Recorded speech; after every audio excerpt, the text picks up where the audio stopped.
This episode of An Abundance of Naught is brought to you by Amazon.com. Amazon affiliated with us. We're very happy about it. Please go to anabundanceofnaught.com, click on the Amazon banner, and do all your shopping as normal. Bookmark for ease of use. We appreciate it. And TLDRgamer.com. When you don't have a whole lot of time to read the gaming news and just want the brief excerpts, visit TLDRgamer.com for the core info. Thank you to them for the hosting and bandwidth for our podcast. Enjoy the show.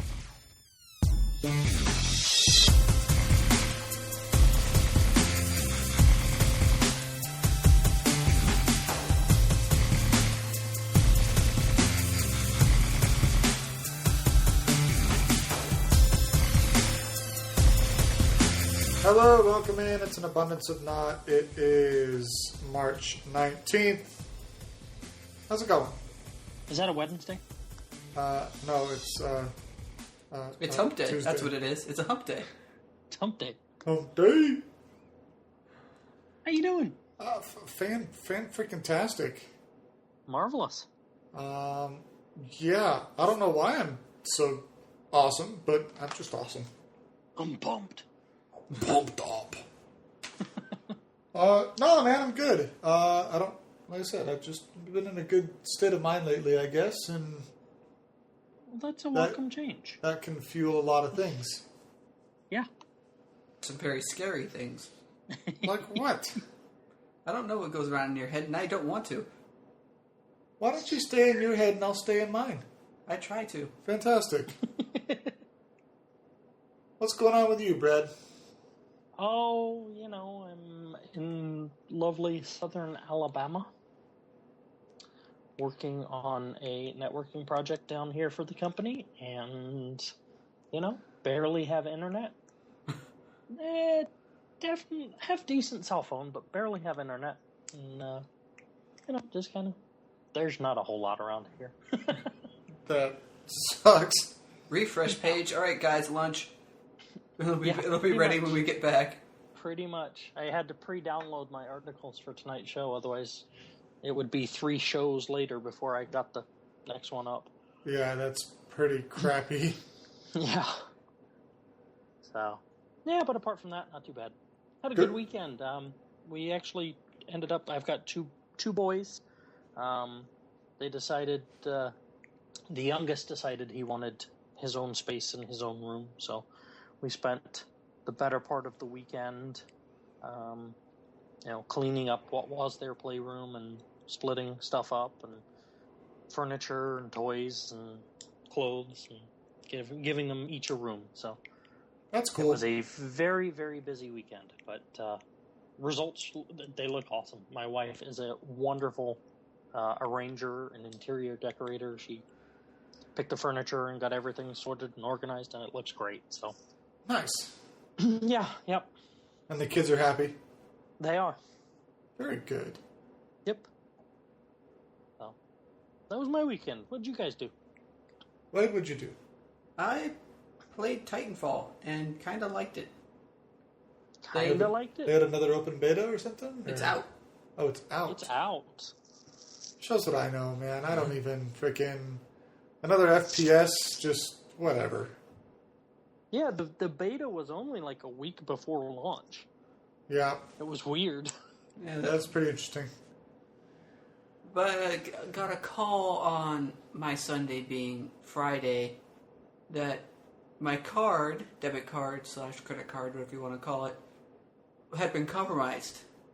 Woohoo! Not by my doing, so it's they called up and went, oh yeah, we'll send you a new card in 5 days, and we've shut down your card. It's like, what am I going to do for Gee, money? thanks, guys. What am I going to do for money for 5 days? But luckily we have a system that was already set in place, which neatly handled that problem. Wow, you cannot talk today. Awesome. When you get calls like that, press them on it. Sometimes they can step it up. Yeah. I mean, I don't know what the criteria is, but obviously being on the road, I charge a lot, and need my credit cards for working. I know I've had problems before where I got that same line, 5 days, blah, blah. I'm like, yeah, no, I need this. I'm in the middle of, nowhere and I need this. And, we're sorry for that. Yeah, let us get it FedEx overnight. Oh, yeah, that'll work. And I know sometimes you can go down to the bank and you can get a temporary card issued too will work for general purposes. I saw an ad recently about some banks that are now printing their own cards in the branch. I think it was like Citibank, where you could get your card.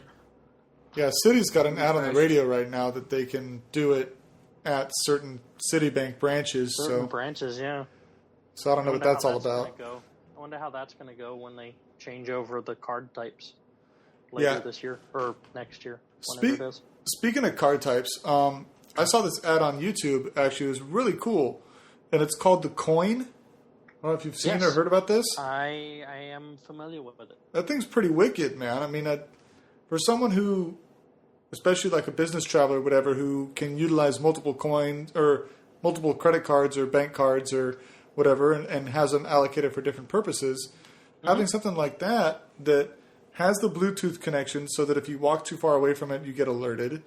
It has the ability to store a seemingly infinite amount of cards in there, and you add it by swiping it into an app on your smartphone. I mean, it's crazy. It's really cool. It's a cool concept. I'm not sure I'm quite comfortable with it yet. I want to do some more digging on it, but at least from the technology standpoint, the idea of having one card that you can then select which one it charges to, it is kind of cool. One card to rule them all. Yes. It would certainly simplify a lot of some people's wallets anyway. Definitely. Especially for like member cards and stuff like that, where they use the same magnetic stripe. Yeah, like the rewards cards and stuff like that? Yeah, exactly. If I've got one plastic card that I can use for shopping, for, rewards, for everything.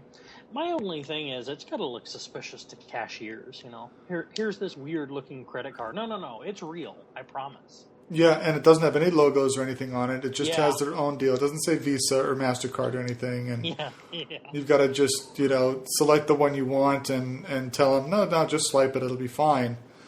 But it is an interesting bit of technology. I don't know if... I'm just trying to wrap my head around how it even works. Oh, yeah. Swipe it finds, and the machine blows up. Is it something like you've set the card to a certain deal, and then when you swipe it, the credit card charge reader has to go ping coin to then see what card is associated with the coin card at the time of transaction before they get their money? I mean, anyway, it's an interesting concept. That approval time is like 5 minutes. You're sitting there just like, it works, I swear. Just takes a while to get approved. I'm not hacking your register, I promise. Meanwhile, the Starbucks line's out the door. Come on, buddy, move it along. I need to get my double mocha cappuccino latte with extra foam. Please. Pass. Oh, Lord. Anyway, You prefer synthesized. Synthesized, carbonated, and refrigerated. Thank you very much. Yes. Pretty much in that order. Alrighty. I guess it's my time to share. Yes, it is. What did we do Saturday? Saturday, Wade and I looked at some model homes that I looked at previously. We also got a nifty little piece of sound foam that's attached with a microphone. So hopefully this will sound a little clearer than previous podcasts. So that's fantastic. And then Sunday... Is it Pop Shield? Well, no, we've had the Pop Shield on it for a while. But this is a piece of sound foam that you attach to the microphone boom, and it just goes behind the microphone to try to deflect and or absorb the sound waves so they can't go beyond the microphone, bounce back, and come back to it. So instead of building like a whole sound booth, you could just kind of do a makeshift one just immediately around the mic, and hopefully it helps mitigate some of the echo factor. Cool. Well, you all right? Yeah. Okay. I said cool. I know, but it sounded like you hiccuped up or coughed or something in the process. Sunday, we met up with a different group of car people down in Oceanside, which is about 45 minutes south, and then cruised down to a beach down there. There is a video up on the YouTube channel for that. That is primarily about 3 times faster speed-wise than normal, just to try to get it all in there without it being a 45-minute sitting in traffic video. So hopefully that's fun. Fun little clips in there too. One of the guys was attempting to surf, decided to forget to put a leash on the surfboard, and that was pretty comical. So I tried to capture that. I zoomed in when he wiped out. It was pretty great. But aside from that, Sunday, what else did I do Sunday? Nothing. Granted, some of the houses we looked at had some questionable...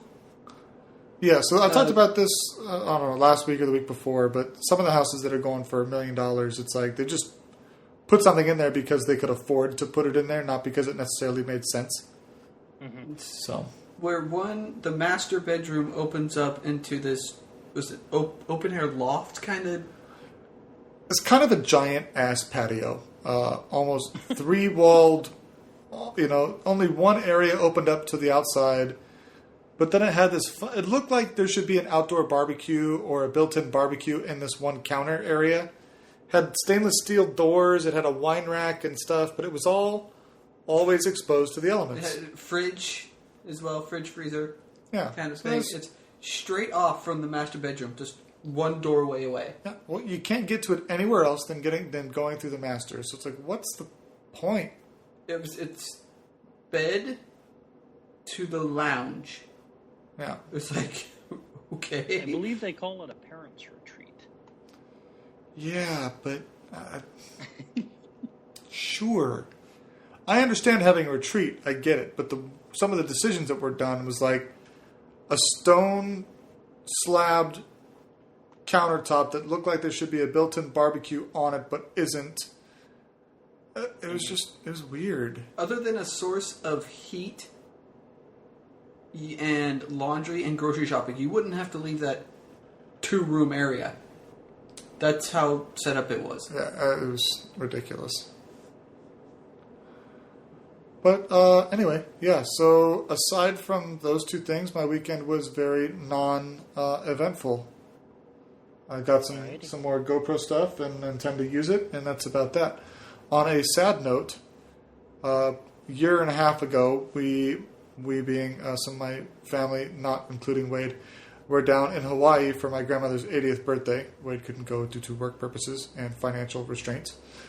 And my cousin had a GoPro, which is kind of why I got mine, and did a lot of recording of the trip down there. Snorkeling, some of the roads that we went on that were pretty crazy, pretty much you name it.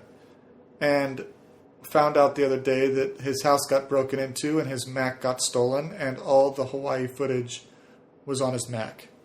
Oh, no. And he's supposed to be down here in a couple weeks, and I was hoping he was going to bring the footage down so that I could maybe put something together as an interim. But sadly, the laptop, that's replaceable, that kind of stuff. But the contents, you can never, you'll never get that same footage back. You can try to replicate it, but, It wasn't backed up. We're going to do Grandma's 80th birthday again. Yeah. Everyone to Hawaii. She won't know. She'll think she's 65 again, so it's fine. Grandma suffers from dementia/Alzheimer's, so it's great. Anyway, that's the weekend. That's personal stuff. On to movies, I suppose. Movies. That's why we're all here, right? Is movies? That's right. Well, Okay. no, but sure. Yeah. Okay.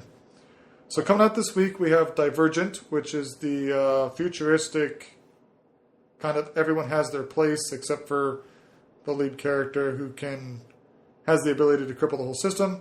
Whoop-de-frickin-do. Twilight. Yeah, there's kind of a Twilight love story thing in there. Everyone's kind of saying it's the next Twilight, but the movie's got a 25% critic rating, so take that as it is. No one knows another Twilight. Maybe. And additionally, coming out this week is the Muppets Most Wanted movie with the faux Kermit and the setups and all that kind of stuff. That's got a 75% critic rating. It's a reimagining basically the Prince and the Pauper. If you look at it. Sure. He's being replaced, or how do I say this? The faux Kermit is replacing Kermit, and Kermit is being put in jail in place of the faux Kermit. Fantastic. Yeah, try to follow that.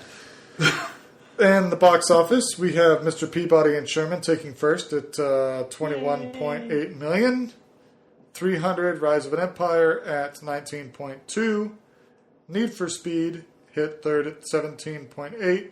And the Liam Neeson Nonstop at fourth at 10.6. And I believe our honorable mention this week is The Single Moms Club, which is the Tyler Perry movie, or Tyler Perry directed. It's not like a Medea movie, it's different, but he's affiliated. That pulled in 8.1 million. Wasn't it an honorable mention on its opening week? Was it? Did it not come out this past week? I thought that's the whole point. Oh, that's the one that... Never mind. Are you sure? Do I have to check the show notes? I have no idea. Yes, check the show notes. Okay, I'll check the show notes. Where are the show notes? I don't even know where I read it on the internet somewhere. That's on the internet, so it must be true. That's right. So, let's see here. Show notes. There we go. We in found case the show everyone's notes. wondering... And honorable mention is the Single Moms Club. So this was opening debut weekend.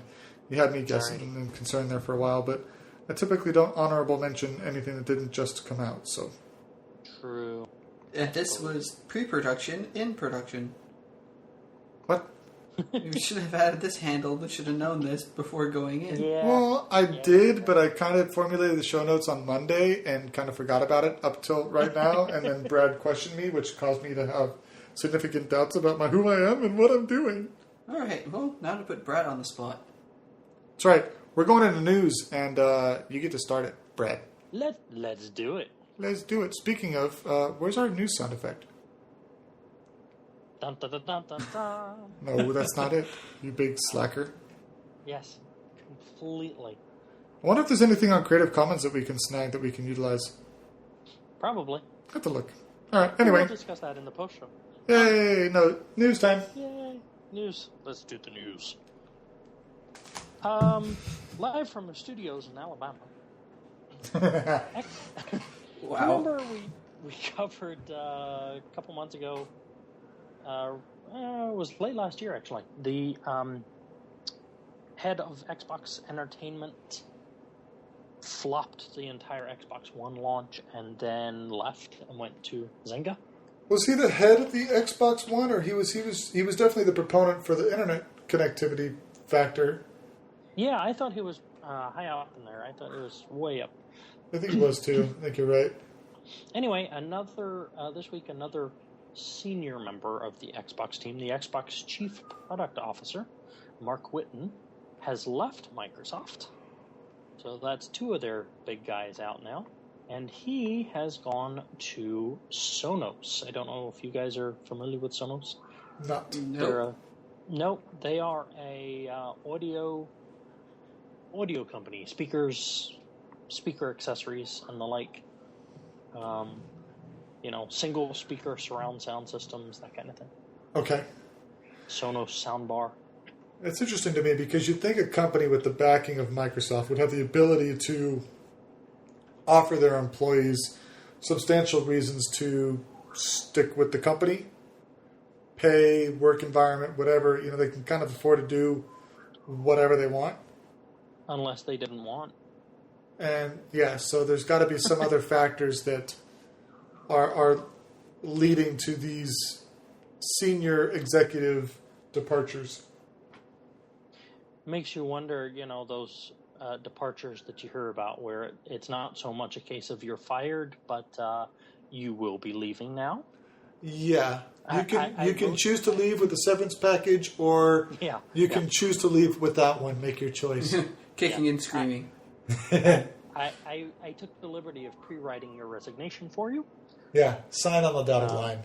Yeah, so I don't know if that was the case or not, or if he just decided it was time, but that's two senior guys at Microsoft no longer there now. Sorry, at Microsoft Entertainment Division, the Xbox guys. Do you have or can quickly acquire the market share for the Xbox versus PS4? I can certainly try. I wonder if maybe you're onto something with these requests to no longer be employed at this establishment, and perhaps the performance and or lack thereof of said console. Sure. But that's just... Fact checkers are checking facts. Get on it, you bloody interns. Come on! Snap to it. It's funny, we say that, but there are no interns. I turn to the newsroom behind me and realize it's a mirror. Bastards. I'll give you a couple minutes to do that, and then we can move on to something that we can... We can move on, and I will look this up. Okay. You guys have all heard in the news the Westboro Baptist Church and all their shenanigans over the past couple of years? Yep, I've heard of them. I've heard a thing or two. For those of you who live under a rock, but somehow found our podcast, which would be strange. Yeah, considering they're probably more well-known than we are. It's just by a little bit. So the Westboro Baptist Church is well known for picketing, namely military events, but also being very adamant about anti-gay and whatnot groups, lesbian and so on and so forth. Well, the founder, Fred Phelps, in this case Fred Phelps Sr., has been admitted to a hospice facility and has been said by one of his sons that he is, quote, on the edge of death. As this is all occurring in Topeka, Kansas. But the church is well known for its hateful attacking of gays, Jews, and other social groups. We'll say that. Nathan, one of his sons, wrote on his Facebook wall mentioning about his father being in the hospice center. Nathan, who left the church 32 years ago, who were not known if he was willingly left the church or was forced out, has been excommunicated from his father in August, according to... And some reports say that it was the other way around, that he chose to excommunicate his father as opposed to be excommunicated. Either way, the same result is lack of communication. Rumors are floating around saying that members of the family who are currently or still affiliated with the church are preventing non-church affiliated family members from visiting Fred at the hospice center, which is pretty interesting. Nathan's Facebook post read that, "I'm not sure how I feel about this. Terribly ironic that his devotion to God ends this way, destroyed by the monster he made. I feel sad for the hurt he's caused so many. I feel sad for those who will lose the grandfather and father they loved." Interesting, he put that in third person, considering it's his father. So take that as it is. Let's see here.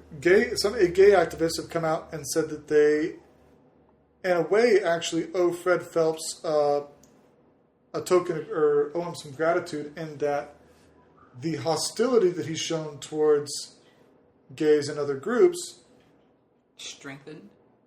Well, it provoked sympathy for those groups because it was so nasty. He was so aggressive and hostile that instead of getting people on board with him and the disdain, distaste, disapproval, people felt sorry for the groups he was attacking because he was doing it so aggressively and hostile.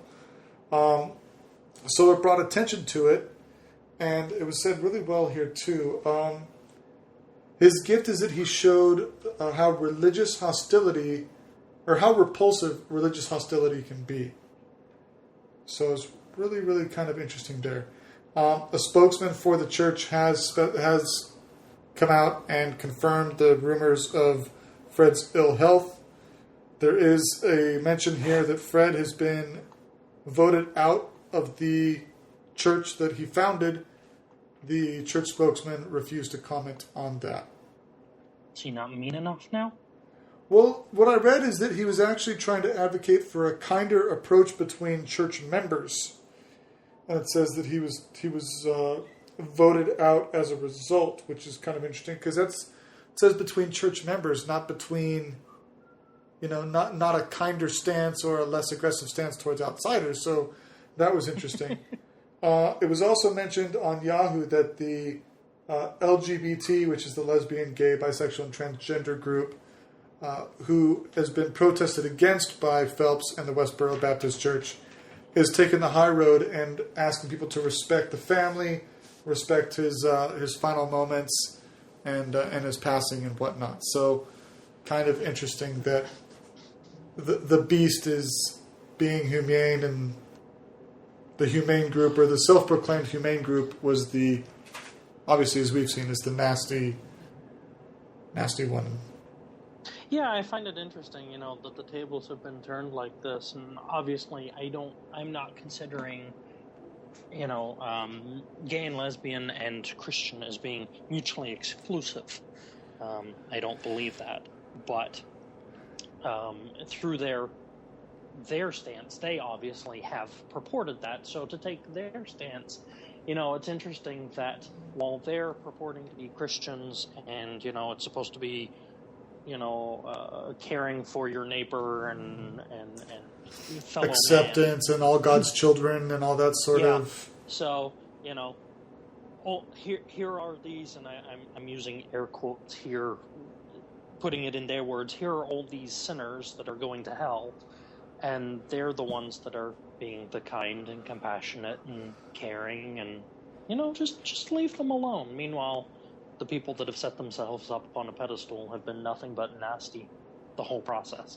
Yeah, agreed. And I know I mentioned this to you yesterday or Monday, in that, I know the Bible says something about a man shall not lay with another man or something along those lines. But I think what a lot of people forget is the amount. First of all, the Bible was originally written in Latin and has been translated, not even Latin, it's all sorts of different languages, and been translated so aggressively and edited so aggressively to serve man's needs at the time. So who's to say which is the more holy book, scripture, whatever, that should be followed? Could it just be one of the editors? Is any of the time, is just his biased looks? Of course. We don't know. I'm going to edit this in, and I know this book is going to be really popular, and people are going to follow this, and this is the way I see it, and so it'll go down. But if you have the power, most people abuse it. Yeah, exactly. So a lot of people want to stand behind the Bible, but they don't want to necessarily agree, come to terms with, or acknowledge that what people follow today is not what was written 2,000 years ago. Well, and there tends to be, I shouldn't say it tends to be, there are certain groups that want to use it as a hammer to beat other people over the head and forget the fact that, there are entire sections devoted to being kind to each other and caring and compassionate. And, definitely I'm going to use this one section to hammer you on, but don't read this one. Yeah. I'm going to use this phrase to my benefit and hide the one that's to my detriment. Well, this kind of goes back to the discussion we had about a month or so ago, where Bill Nye was attempting a open discussion / debate on evolution versus creationism, which turned out to be a science versus religion debate as a whole, because... Which they would all boil down to anyway. Well, they all boil down to that, but mainly because, I forget his name, too, the curator of the museum that was... Yeah, there we go, Ken Ham. Refused to acknowledge anything that contradicted his beliefs, whether there was supporting evidence or not. And so you just get that type of bias with religious people, that they take everything on faith. And I say they, and I know Brad follows certain religious practices, but he's also very analytical.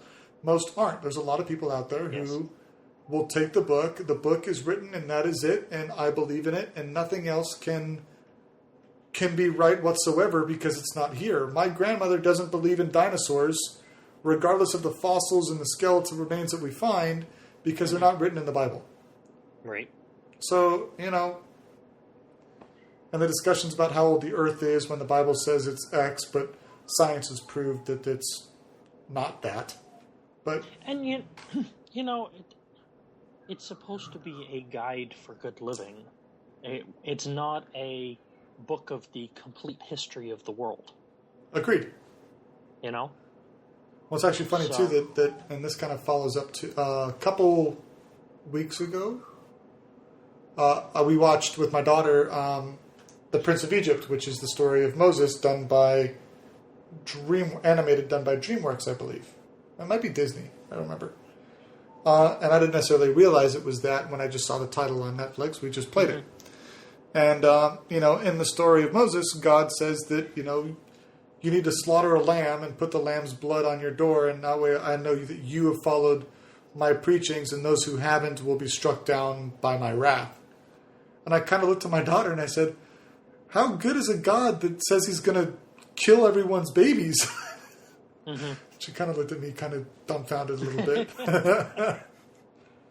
You did not just say that. My daughter's mother's kind of getting her into the whole religion thing. And what about the people who don't have enough money for a lamb to slaughter?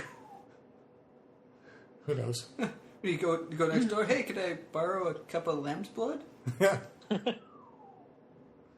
I'm trying to find a quote here, and I will try and find the quote later and attribute it if I can. But the quote is attributed to the Dalai Lama, and which is the Buddhist. Yep. Like I don't even know how to describe it. Prevailing monarch of the Buddhist religion? Something like that. The high priest or, He's I don't the think Pope he's of the leader, but yeah, he's a prolific the one that figure. They look up to. Yes, yeah. There you go. And I thought it was an interesting take on the science versus religion debate. And he says that if science proves some beliefs of Buddhism wrong, then Buddhism will have to change. Yeah, you're not changing the facts. If this is really what it is, then obviously we believed wrong, and we'll just have to accept that. Yeah. Well, it's another just side note on this article with Fred Phelps is that some religious, not teachers, but like professors, whatever, those who more like anthropology than it is anything else, but have come out and said that historically, when you have religious cults like the Westboro Baptist Church, that when they have a founding member like this who is either kicked out or dies or whatever, typically the church crumbles. And I think that's a lot of people's secret hope here, is that these nut jobs, regardless of their devoutness to their cause, either need to go away or just shut up. It's that you cut the head of the snake off. Yep. Yeah. Body dies. So we'll be interested to see, what happens there. I know there was a rumor that came out Monday too that Fred Phelps has already died, but I was looking today and that doesn't seem to be the case. I think it was just a wishful thinking by some. But, I think that's all I got for that, unless anyone's got anything they want to add. No, I think we milked that one fairly well. Fantastic. Wade! Me! Yay! Well, we're going to go to Sony here and their new announcement of the Project Morpheus. Now, this isn't leaning over backwards really far, dodging bullets. Oh, darn I'm it. excited. Yep, unfortunately Even it got is. the red pill out ready. It is their new virtual reality, thus coming in lines with the Oculus Rift and something Microsoft is making that they're kind of hush-hush about. Continuing on, this says the industry has grown by creating technological advancements for video game players from the president Yoshida of Sony. As advancements that people maybe weren't expecting or thought was possible. Which is kind of odd. You're saying these people weren't expecting this kind of technology when two other factions are already working on. I don't necessarily think he's talking about that technology. I think he's just talking about the evolution of technology in general. All right. Or maybe it not coming from Sony. I mean, we have covered recently that they're having a few issues. True. Monetarily. Well, saying virtual reality is the next innovation for the PlayStation that will shape the future of games. Now, I'm actually kind of interested to see how this will change games. So we're going to go into more first-person focus games because it's they're all going to want you to use their headsets. Yeah, obviously, a virtual reality doesn't work so good if it's third-person view. So that'll be interesting. Yoshida showed a short demonstration of the Sony's early VR attempts as a modified version of God of War seen in first person. Now, Garrett, you've played the God of War games. Yes, I have. All right. You think first person would help that? I don't think so. I mean, the whole thing about God of War is the scenery too, but yeah, the gameplay is so... You're so detached from the character in a sense that the entire game feels like a choose-your-own-adventure movie, really, and not so much like a game. And I think that's one of the things I love about it is that the story is there, the depth to it is there because you're dealing with Greek mythology and whatnot. But yeah, certain games don't feel like third person. Now, I say that, though, and you think of Assassin's Creed. Could Assassin's Creed be first person? Most people would say no, but... I could see it, actually. Well, you played Far Cry 3, right? Yeah. That's pretty much Assassin's Creed first person. I could see a definite parkour put into that. So, well, it's not even that. It's just you're climbing the towers, you're climbing up, you're getting you're unlocking the map with it. You're being stealthy, you're taking people out from a distance or up close.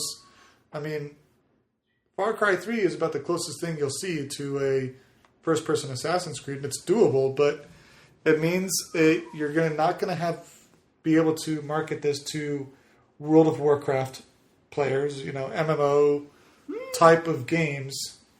I could still see a first-person in Warcraft, but yeah, it'd be kind of weird to do. You could see it, but the fact of the matter is that a lot of people that like that style of gameplay aren't going to want to go back to first person. People that are first person players like first person. People that aren't. You're not gonna be hard pressed to merge them over. Right. Brad, your thoughts? I think that I don't think they can pursue a single track with this. There are various reasons why. First of all, people react differently. Some people can't do the 3D virtual reality stuff with what's the word I'm after? They get vertigo. Yes. I know anytime we've gone to see a 3D movie, now granted most of the 3D movies, the 3D technology is crap. But, my wife comes out with a headache. The forced perspective of the 3D movie gives her headaches. Does she get that with all 3D movies, or is it just live action versus animated, or... We generally don't go to 3D. Once we figured out that the 3D was what was giving her headaches, we just kind of skipped it. Sure. So we don't have a whole lot of, data on it, but we know that was causing problems. I say your wife needs to take one for the team and do some real-world research then. Live action versus animated 3D and see which one really gives the headache. Ibuprofen before the movie. The it doesn't thing help is, vertigo. Well, she said headache, not vertigo. No, she doesn't get vertigo. She gets headaches. Okay, that's true. Part of the problem, though, with 3D films, is it is messing with the point at which you focus, right? The image is appearing to come off the screen, which means you're trying to focus on it ahead of the screen. But at the same time, it's playing on the screen, so your brain is trying to focus on the screen. Yeah. Yeah. All right, but and then there are people that don't see well in I'm trying to find the exact term for it, but they don't see well with both eyes, and this type of 3D, virtual reality technology like Oculus Rift or what Sony's proposing here just doesn't work for them. So I think it's cool from the technological standpoint, but I don't think it's going to completely replace standard games anytime soon. Yeah, well, further on this discussion, something I found remarkably interesting is what Sony is planning to use with this technology. Richard Marks, the Senior Director of Research and Development, big title, Computer Entertainment of America, said Project Morpheus will be used for both games and non-game adding. That he's been working with NASA and its Jet Propulsion Lab on exploring projects. So are we training? Is he working on training astronauts with this? Which is actually kind of cool. That's kind of cool. That's kind of cool. I wonder if it's more along the lines of the Kinect in that obviously it was originally designed as a gaming system, but we see that they've come out with the developer kit, and people have put it onto robots that would sense their surroundings and stop so they wouldn't run into things and that kind of stuff. So it looks like they're using the game platform as a base, but definitely not putting themselves into a corner, which is not stupid. Yeah. Mark then goes on to say Sony is focusing on 6 areas for the Project Morpheus in order to make it mass market device, such as sound, sight, tracking, control, ease of use, and content. So they're looking on all things that may cause problems, and I'm wondering how they're going to do control. I mean, what do you do? Like, I wouldn't mind playing Minecraft with first person Oculus Rift. Your arms get tired from Minecraft. Well, no, all you have to do is take one. I was actually kind of thinking about this as I was reading the article. One hand holds a sword, correct? Sure. Well, with the sword, you swing with one hand, which would be just the swing of the sword, or you can hold your arm up, which would be the blocking motion, and if you want to mine, you just hold out your other hand. Of course, this is Minecraft, and the controls are fairly simple. So you're looking at combining an Oculus Rift system with something like Kinect that not only do you get to see in a holographic / three-dimensional field, but now you have a motion sensing system that would totally control the game by your motions. What I'm taking from what you just said about Sony, though, is it sounds like it's a virtual reality headset paired with a Google Glass type system. They're talking about sound, they're talking about content, they're talking about a site, they're talking about tracking. A lot of that sounds like Google Glass, but then you throw like an Oculus Rift type curveball into it. I mean, that's just kind of what I'm envisioning here. I say give it 10 years, we'll all be walking around with these headsets on our head. Nobody will see anybody for real anymore. It'll all be through a virtual interface. Yeah. What was that point Wall-E. in Wall-E? There are 2 guys in chairs right next to each other. Yes. Well, I was trying to actually chat. get a buddy of mine on the podcast this week because he picked up a pair of Google Glass.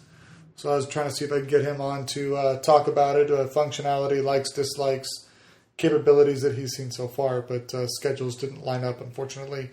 We'll try again for a future episode. I was going to say, that may actually work out for the best. I mean, give him a couple weeks to play with it and really get to know it. Yeah. I agree. Really get to know it. Ooh.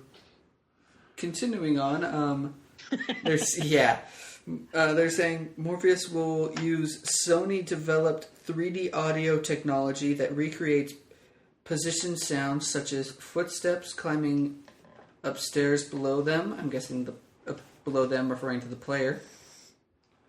Yeah. And noise of helicopter flying overhead. Sounds will change along with the player's head orientation to help immersion factor, I guess is the proper word. See, I'm still wanting to set up a game, and I want a game developer to be able to do it too, where if you're playing like Call of Duty, for instance, it's first person, but you set up a second and third screen at an angle to help better field your peripheral vision, but instead of it being the flat panel screen in front of you that you're just curving, to actually it be the content that would be to your sides. You want to talk about immersion, I mean, to me that's it, unless they can do that with some of these headsets. I know Flight Simulator software used to be able to do that. You could set up different screens for different windows in the cockpit. Yeah. So you could have, two screens ahead of you for the two front windows, and screen left and screen right that were actually the side windows in the cockpit. Yeah. I think there's a car game that came out not long ago that was trying to replicate a similar feel too, but I don't know if they ever actually accomplished it. Still, I mean, if you want to get in there, you could easily do car games with this headset. Yeah. You get right in there, and you no longer need that heads-up display that says you're going this fast. You actually have to look at the speedometer and would be in the dashboard of a car. It's the whole programming thing we talked about previously. Is now you've got to have these different fields that would have to render if you move your head. So if you're driving a car, for instance, you're looking straight ahead. Oh yeah, you see the road. If you turn your head sideways, is it going to pan and show you out the side window each way? Look down. Is it going to pan down to show you the speedometer?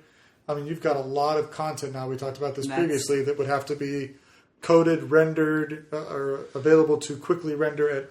That's a lot of horsepower you need behind a machine, I have to say. Yeah. Yep, this won't be the PS4. It'll be the PS40.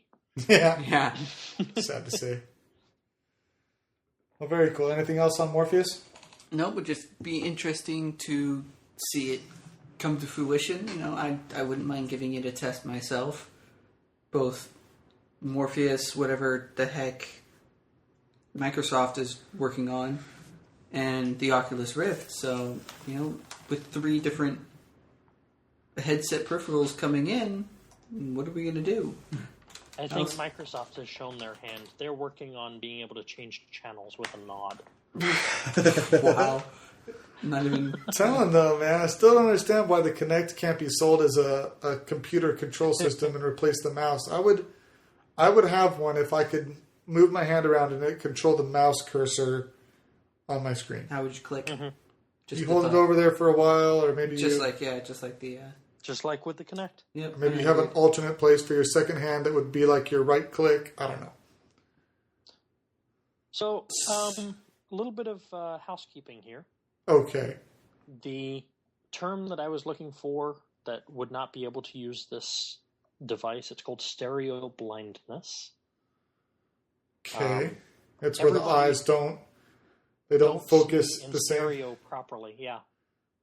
So if you only have one eye, then obviously you automatically have it. It's a no-brainer. But there are people that can still see with both eyes that just cannot resolve the two images. Well, I know my mom gets her glasses done, whereas one lens will be focused for, say, distance and one for up close. Yep. So, yeah, if you do something like that where you're kind of self-correcting, your vision by, alternate means, then, yeah, you may have an issue. And the other housekeeping that I have is the sales figures for Sony v. Microsoft. Okay. Microsoft appears to be fudging their numbers somewhat, and they are reporting sales for the Xbox, throwing the 360 and the One all in together so that they can claim first place. Interesting. Wow. Yeah. So they're looking at total market share, whereas Sony's only throwing out the next-gen market share. Yeah. So NPD, which is a industry survey statistics group, has the sales figures reported for January of 2014. They're reporting PlayStation 4 sales at 280,000 units for the month of January, while Xbox One sold 145,000. Ouch. Yeah. Yeah, that could definitely lead to executive restructuring. Yeah. So, fair deal there. And the top games for January. The top game, for the top 10, the PS4 version is outselling the Xbox One versions for all of the games except Call of Duty Ghosts and Lego Marvel Superheroes. Interesting. Yes.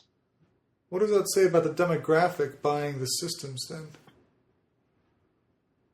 Well, the top 10 games are Call of Duty Ghosts, NBA 2K14, Battlefield 4, Assassin's Creed 4, Grand Theft Auto 5, Madden 25, Minecraft, FIFA 14, Lego Marvel Superheroes, and Tomb Raider. So there's a fairly good spread.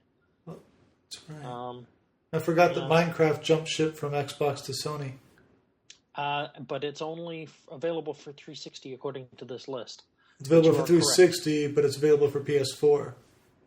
It would, right? Yes, but that was not reported in the sales figures. Gotcha.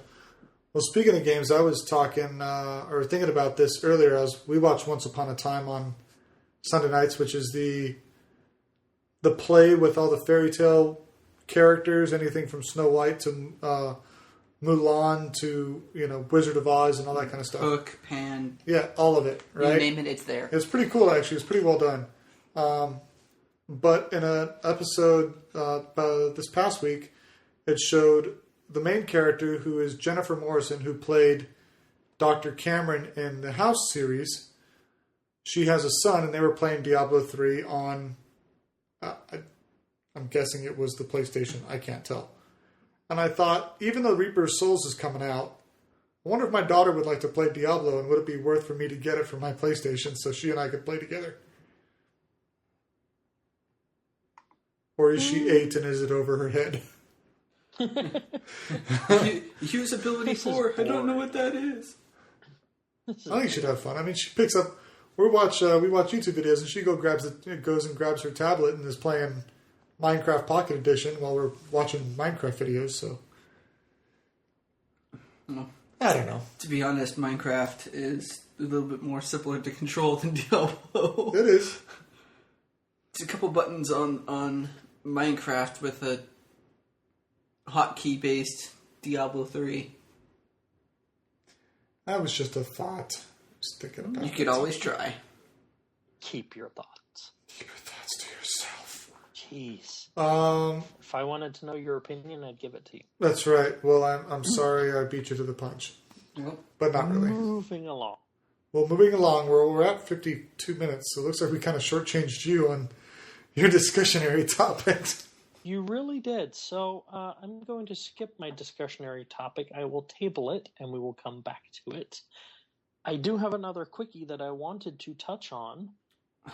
We have talked about 3D printing in past podcasts, this new printing technology that actually forms it as it goes. I don't think we covered the previous case of this, but this is the second case where this has happened, where they've used a 3D printer to, on the fly, print a required component for surgery. Interesting. I'm trying to think what could be printed to be used during surgery. Pair of pliers. Pair of pliers. No, it was actually a part to implant in the patient. Like a stent or something like that? Wow. Yeah. It's an 18-month-old baby. Okay. Had difficulty breathing. I'm trying to find the exact...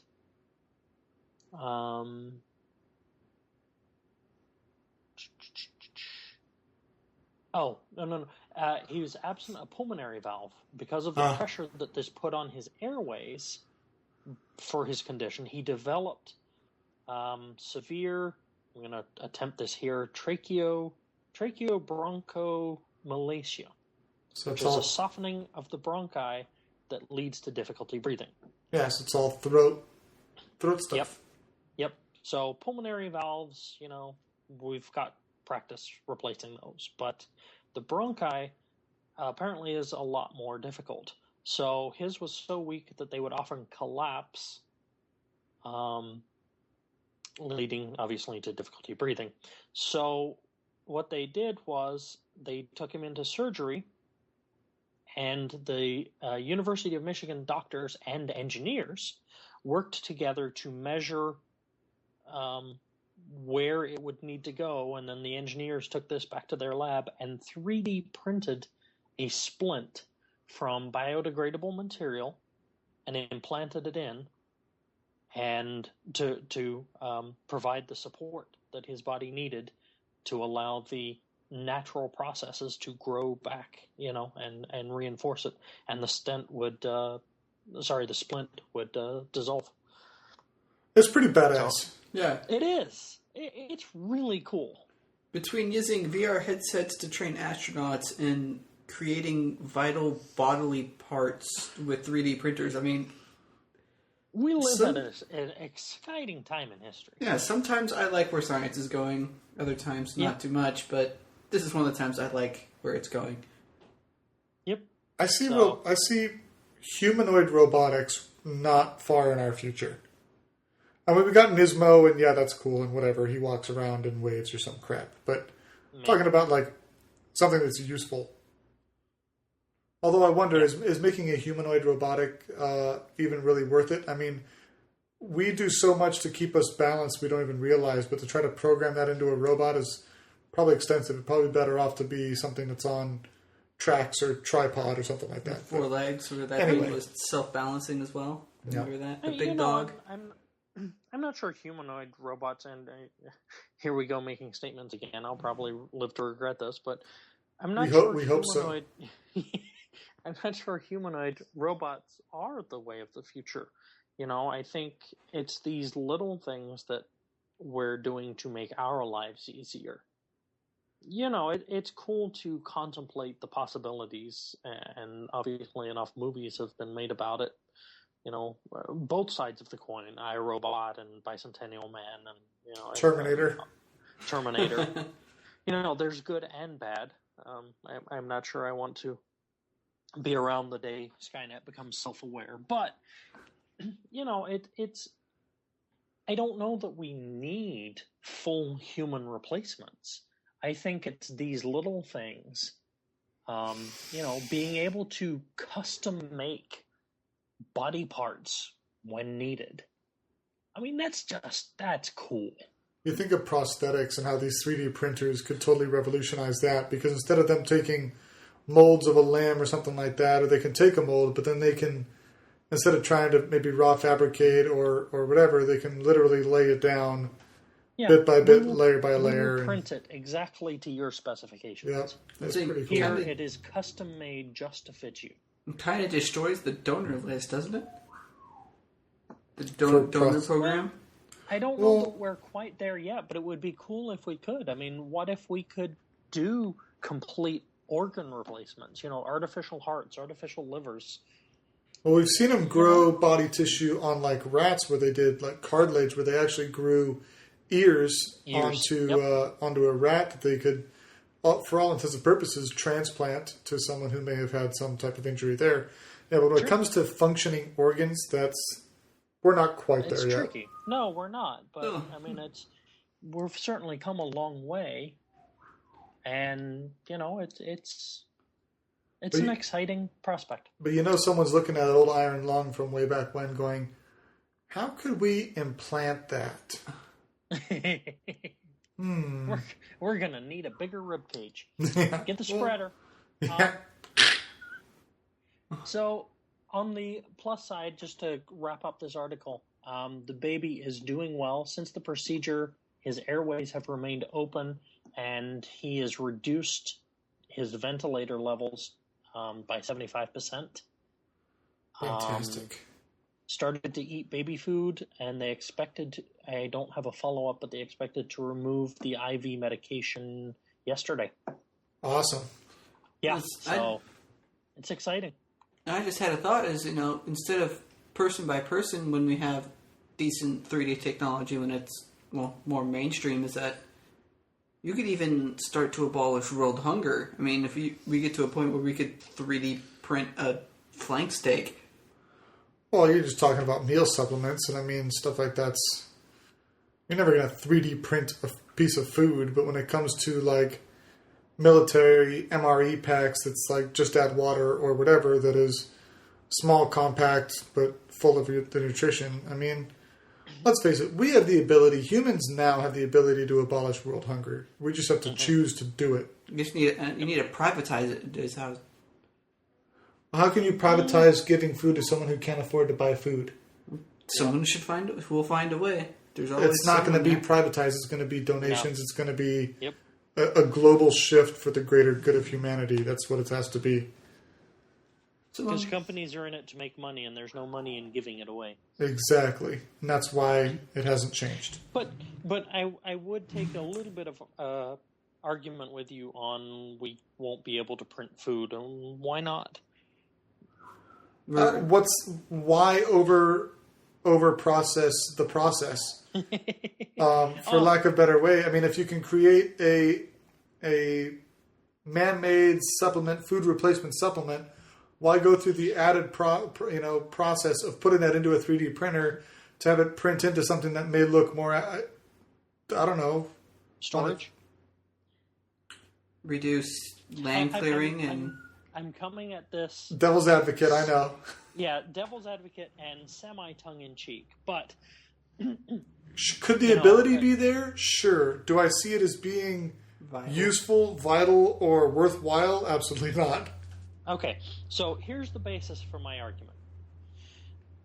Most of the technology that was imagined for the original Star Trek TV series, we've now got, right? Surpassed, right? We went through the flip phone phase. That's gone. You know, Uhura had that thing in her ear for communication. Everybody has a Bluetooth now. Yes. There's a science lab in Australia that has already done the basics of a transporter. At the moment, it can only transport laser. It's not fully up to, matter transport, but they have the basics. So, and with the Oculus Rift, we're starting to move towards the holodeck. Yes. The 3D immersive entertainment. So here's my thought. Another one of the technologies were replicators. You walked up to a food panel and you ordered what you wanted, and it, for lack of a better term, 3D printed it for you right then and there. Where's the benefit? Well, if we can figure that technology out, the food is stored as a computer pattern. It takes up no room. All you need is energy to convert into matter. You got to have a base for that matter at some point, I suppose, but sure. 3D printers aren't generating their material out of nothing. Correct. They have a storage well of the raw material, whether it's NASA and metal printing, biomass, or the standard printers that are plastic. So there's got to have the core material somewhere. Okay, but matter and energy can be... We've already figured out how to convert matter into energy with nuclear reactions. Yep. Yeah. So as the theory goes, energy can also be converted to matter. It's just a matter of time before we figure out how to do it. Sure. So why not take pure raw energy once we've mastered matter-antimatter annihilation reactions, which produce a tremendous amount of energy. There's our global power situation resolved, and we take the excess of that and convert it into food. I mean, I know I'm talking pie-in-the-sky stuff, but we've come so far, and look at what we're doing now. It sounds kind of stupid at the moment, but why is it impossible? I don't think it is.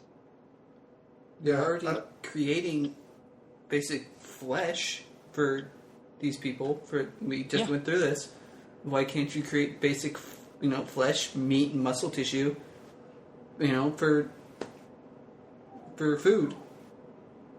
Granted, it's not there yet, but still. No, we're not there yet, but it's an interesting thought.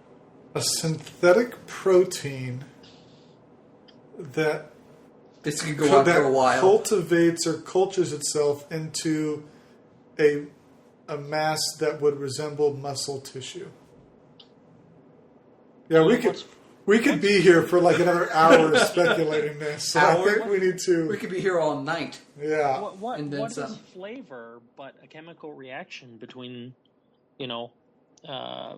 Just add salt. Spices? Well, not just add salt, but flavor is something that you sense based on a chemical impulse on your tongue. I mean, that could be replicated. The Matrix is telling me the steak is juicy. Delicious. Exactly. So Wade just brought up a different point. You don't need the chemical reaction on your tongue as long as you have something telling your brain that it tastes like chicken. That's right. Now you just got a neural implant that says you're eating chicken and it tastes like this. Yes, it does. Thank you, brain. Jeez. Good stuff. All right, okay. So why don't we take the red pill? We'll stay in Wonderland and see just how deep the rabbit hole goes.